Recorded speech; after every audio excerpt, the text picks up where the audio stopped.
தெரியாது. உனக்கு 6 வருஷம் அவகாசம் கொடுத்தாச்சு. இன்னும் 6 மாசம் வேணும்னாலும் அவகாசம் எடுத்துக்க. என் கைக்கு பேர பிள்ளைங்க வந்தாகணும். வரலைன்னா மறுவாதியா இவளை ஏற கட்டிட்டு என் அண்ணன் மக ரஞ்சிதத்தை கட்டிக்க. இல்லையா என்ன உசுரோட பார்க்க முடியாது. அம்புட்டுத தெருவில் ஏறி நடக்க முடியல.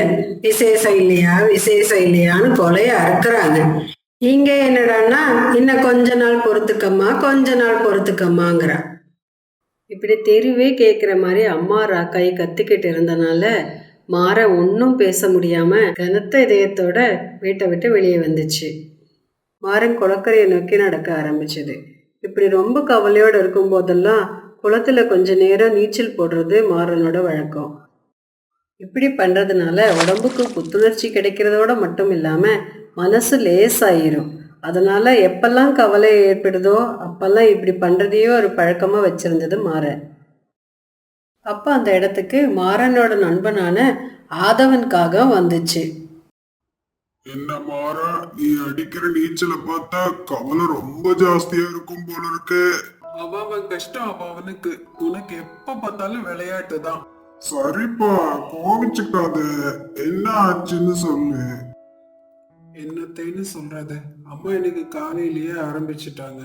எனக்கு என்ன பதில் சொல்றதுன்னே தெரியல. கைல்வெளிய பார்த்தாலும் பாவமா இருக்கு. உன் பிரச்சனைக்கு ஒரு தீர்வு சொல்றதுக்காக தான் நான் இப்ப ஓடோடி வந்தேன். குறிச்சி கிராமத்துல புதுசா ஒரு சாமியார் இமயமலையில இருந்து வந்திருக்காராம். அவர் ரொம்ப சக்தி வாய்ந்தவர்னு பேசிக்கிறாங்க. எனக்கு தெரிஞ்சு நீ அவர்கிட்ட ஒரு தடவை போயிட்டு வந்தீங்கன்னா உன்னோட பிரச்சனைக்கெல்லாம் ஒரு தீர்வு கிடைக்கும்னு நினைக்கிறேன். அட போப்பா, இந்த 6 வருஷத்துல பார்க்காத டாக்டர் இல்ல, போகாத கோயில் இல்ல, கும்பிடாத சாமி இல்ல. ஆனா எதனாலேயே எங்களுக்கு ஒரு குழந்தைய கொடுக்க முடியல. எல்லாமே அழுத்து போச்சு. அம்மா புலம்பல் தாங்கிக்க முடியல. பேசாம நானும் கையிலும் பக்கத்து காட்டுக்கு போயிடலான்னு இருக்கோம். அட, காட்டை விட்டு போயிட்டீங்கன்னா எல்லா பிரச்சனையும் தீர்ந்து போயிடுமா? எனக்காக ஒரு தடவை கடைசி முயற்சியா அந்த சாமியாரை போய் பார்த்துட்டு வா. மத்ததெல்லாம் அப்புறம் யோசிச்சுக்கலாம். சரிப்பா, நீ இவ்வளவு தூரம் சொல்றதுனால நாங்க போய் ஒரு தடவை அவரை பார்த்துட்டு வந்துடுறோம். அடுத்த நாள் காலையில மாறனும் கைல்விழியும் சாமியாரை பார்க்கறதுக்காக கிளம்புனாங்க.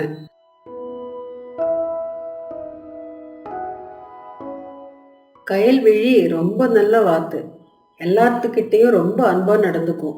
அம்மா எவ்வளவு திட்டினாலும் கோபப்படாது. அவங்க பக்கம்தான் நியாயம் இருக்குன்னு சொல்லும். 6 வருஷமா அவங்க ஒரு பேர குழந்தைக்காக தவிக்கிறாங்க. அவங்க திட்டுறதுல தப்பில்லைன்னு சொல்லும். மாறனும் கைல்விழியும் எப்படியாவது நமக்கு ஒரு குழந்தை பிறந்துடாதான்னு தவிச்சாங்க. அதுக்காக யார் என்ன சொன்னாலும் உடனே செஞ்சிடுவாங்க. ஆனா இப்பெல்லாம் அவங்களுக்கு சுத்தமா நம்பிக்கையே போயிடுச்சு. கைல்விழியும் மாறன் கிட்ட பல முறை சொல்லிருச்சு வேற கல்யாணம் பண்ணிக்கிறதுக்கு. ஆனா காதலிச்சு கைப்பிடிச்ச மனைவியை விட்டுட்டு குழந்தைக்காக வேற கல்யாணம் பண்ணிக்கிறதுக்கு மாறன் தயாரா இல்லை. 6 வருஷத்துக்கு முன்னாடி ஊர் திருவிழாவில் போட்டி நடக்கிற இடத்துலதான் முதலா கைல்விழியை மாறன் பார்த்துச்சு. பார்த்த உடனேயே ரொம்ப பிடிச்சு போச்சு.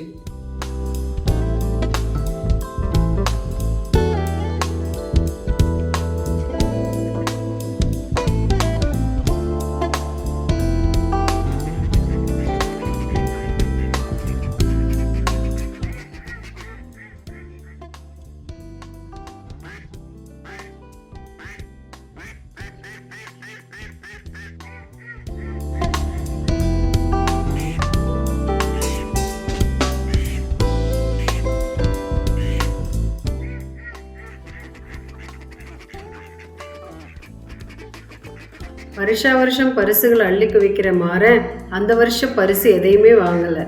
எல்லாத்த விட பெரிய பரிசா கைல்விழியை கல்யாணம் பண்ணி வீட்டுக்கு கூட்டிட்டு வந்துருச்சு. கைல்விழிக்கும் மாறனை ரொம்ப பிடிச்சிருந்தது. மாறனோட அம்மா ராக்காயியும் கைல்விழியை நல்லா தான் பார்த்துக்கிட்டாங்க. பேர குழந்தைங்க ஏக்கம் வரும்போது மட்டும் இப்படி காய்ச்சி மூச்சுன்னு கத்துவாங்க. இப்படியே பழசெல்லாம் நினைச்சு பார்த்துக்கிட்டே மாறனும் கைல்விழியும் முனிவர் இருந்த இடத்த வந்தடைஞ்சாங்க. அந்த இடமே ரம்யமா இருந்தது. தேவிக்கு கடாட்சம் ததும்பி வழிஞ்சது.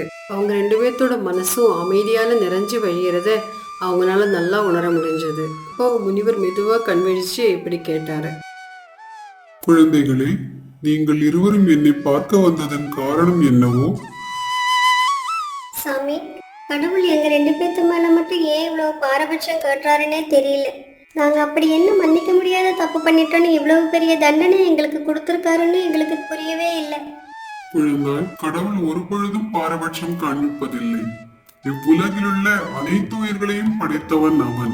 அவனது அருள் இவ்வுலகிலுள்ள அனைத்து உயிர்களிடத்தும் நீக்கமற நிறைந்துள்ளது. தண்டிப்பது அவனது குணமும் அல்ல. அப்ப ஏன் சாமி 6 வருஷமா எங்களோட அழுகுரல் மட்டும் அவனுக்கு கேட்கவே இல்லை? உன்னுடைய அழுகுறலுக்கான காரணம் என்னவோ தாயே? 6 வருஷமா ஒரு குழந்தையத்தான் மன்றாடி கேட்கிறோம் ஐயா. இப்படி சொன்ன கைவிழியும் மாறனும் 6 வருஷமா தாங்க பட்ட கஷ்டத்தை எல்லாத்தையும் அவர்கிட்ட சொன்னாங்க. கடவுள் கண்டிப்பாக அருள் செய்வார். இன்றிலிருந்து 108 நாட்கள் உங்கள் ஊரில் இருக்கும் பிள்ளையாருக்கு தினமும் 3 குடம் தண்ணீர் ஊற்றி அபிஷேகம் செய்ய வேண்டும்.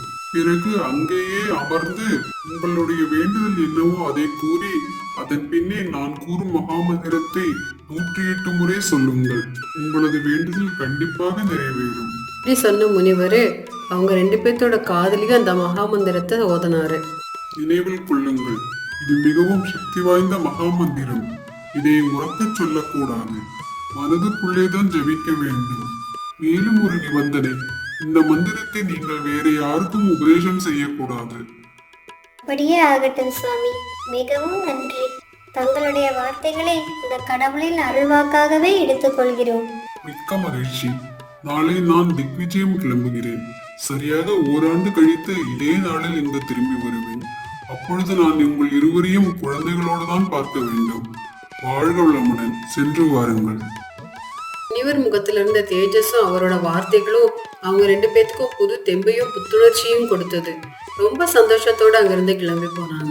அடுத்த நாளிலிருந்தே மிகுந்த நம்பிக்கையோட மாறனும் கைவிழியும் வேண்டுதலை நிறைவேற்ற ஆரம்பிச்சாங்க.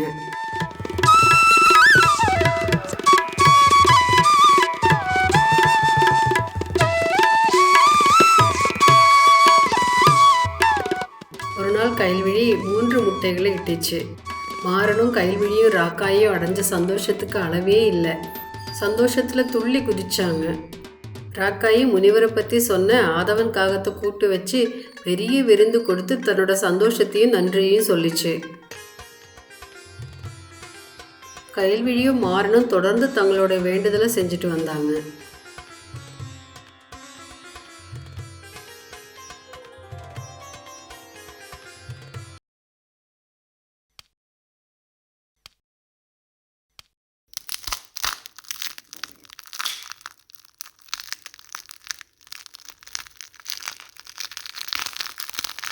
சரியா 108 நாள் வேண்டுதல் முடிஞ்சதும் அந்த 3 முட்டையிலிருந்து 3 அழகான குழந்தைங்க வெளியே வந்தாங்க.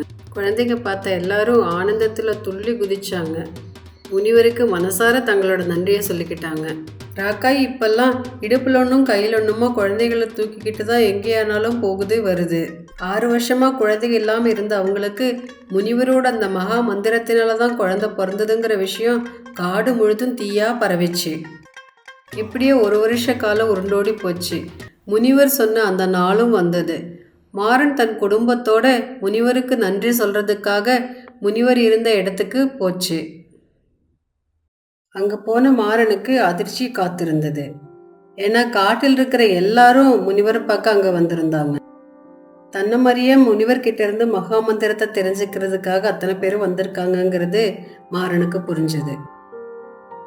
தியானத்திலிருந்து கண்விழிச்ச முனிவர் இப்படி பேச ஆரம்பிச்சாரு. வாழ்க வளமுடன். மாறா, என்ன இங்க இவ்வளவு சலசலப்பு? சாமி, கடவுள் அருளாலையும் உங்களோட ஆசீர்வாதத்தாலையும் எனக்கு 3 குழந்தைங்க பிறந்திருக்காங்க. அவங்கள உங்ககிட்ட காட்டி ஆசீர்வாதம் வாங்கிட்டு போலான்னு நான் குடும்பத்தோட வந்திருக்கேன். எங்களை ஆசீர்வாதம் பண்ணுங்க சாமி. மங்களம் உண்டாகட்டும். மற்றவர்கள் என்னை காண வந்ததன் நோக்கம்? வணக்கம் சாமி. மாறின மாதிரியே இங்க இருக்கிற எங்க எல்லாத்துக்கும் ஒவ்வொரு ஆசையும் தேவையும் லட்சியமும் வேண்டுதலும் இருக்கு. அதை அடையறதுக்காக உங்ககிட்ட இருந்து மகா மந்திர உபதேசம் வாங்கிட்டு போலான்னு வந்திருக்கோம். தயவு செய்து எங்களுக்கும் அருள் புரியணும். மகா மந்திரம். மாறா, உன்னுடைய வேண்டுதலையும் மகா மந்திரத்தையும் அனைவரும் கேட்கும்படி உறக்கச் சொல். சாமி, மன்னிக்கணும். அன்னைக்கு நீங்க தான் மகா மந்திரத்தை சத்தம் போட்டு சொல்லக்கூடாதுன்னு சொன்னீங்க. இப்ப நீங்களே சொல்றீங்க. ஆம் குழந்தாய், அன்று அப்படி சொன்னதும் நானே, இன்று இப்படி சொல்வதும் நானே. தைரியமாக சொல், உனக்கு ஒன்றும் நேராது. எங்களுக்கு முத்தான 3 குழந்தைகள் வேண்டும். ததாஸ்து. இதுதான் சாமி நாங்க தினமும் 108 முறை சொன்ன அந்த மகா மந்திரம். மாறா, இதனுடைய அர்த்தம் தெரியுமா உனக்கு? மந்திரத்துக்கெல்லாம் எனக்கு அர்த்தம் தெரியாது சாமி. நீங்க சொன்னதுனால நானும் பயபக்தியோட உங்க மேலயும் கடவுள் மேலயும் நம்பிக்கை வச்சு இதை சொன்னேன். எனக்கு அருள் கிடைச்சது. சபாஷ். ஆனா மந்திரத்தோட அர்த்தம் உனக்கு தெரிஞ்சிருக்கே மாறா. சாமி எனக்கு ஒண்ணுமே புரியல, ஒரே குழப்பமா இருக்கு. குழப்பம் வேண்டாம், தெளிவுபடுத்துகிறேன் மாறா. அனைவரும் நன்றாக கேட்டுக்கொள்ளுங்கள். ததாஸ்து என்றால் அப்படியே ஆகட்டும் என்பது பொருள். மாறன் தம்பதி என்னிடம் வரும்போது எதன் மீதும் நம்பிக்கையற்று காணப்பட்டனர். நான் அவர்களிடம் எவ்வளவுதான் நம்பிக்கையூட்டும் விதமாக பேசியிருந்தாலும் அவர்களுக்கு அது புரிந்திருக்காது. எனவேதான் மந்திரம் என்று சொல்லி நம்பிக்கையூட்டினேன். தினமும் 108 முறை திரும்ப திரும்ப கூறியதால் அவர்களையும் அறியாமல் குழந்தை பிறக்கும் என்று நம்பத் தொடங்கினர். அதன் விளைவாக அவர்கள் விருப்பப்படியே அவர்களுக்கு குழந்தை பிறந்திருக்கிறது. எந்த ஒரு விஷயமும் நம்பிக்கையோடு நாம் செய்யும் போது அது கட்டாயம் பலனை தரும். மந்திரத்தால் ஒருபொழுதும் மாங்காய் காய்ப்பதில்லை. மந்திரத்தின் மீது நீங்கள் வைக்கும் நம்பிக்கையை உங்கள் மீது வைத்து செயலில் இறங்குங்கள். உலகின் தலை சிறந்த சொல் செயல். அந்த செயலானது உங்கள் விருப்பங்கள் அனைத்தையும் நிறைவேற்றி தரும் தன்மை உள்ளது. அனைவருக்கும் வேண்டியது வேண்டியபடி கிடைக்கும். சென்று வாருங்கள். வாழ்க வளமுடன். அங்க சுத்தி இருந்த எல்லாருக்கும் நம்பிக்கைங்கிறது எவ்வளவு பெரிய ஆயுதங்கிறது நல்லா புரிஞ்சுது. நம்பிக்கையோடு செயல்பட்டா எதையும் அடையலாம், எதையும் சாதிக்கலாங்கிறது அவங்களுக்கு நல்லா புரிஞ்சுது.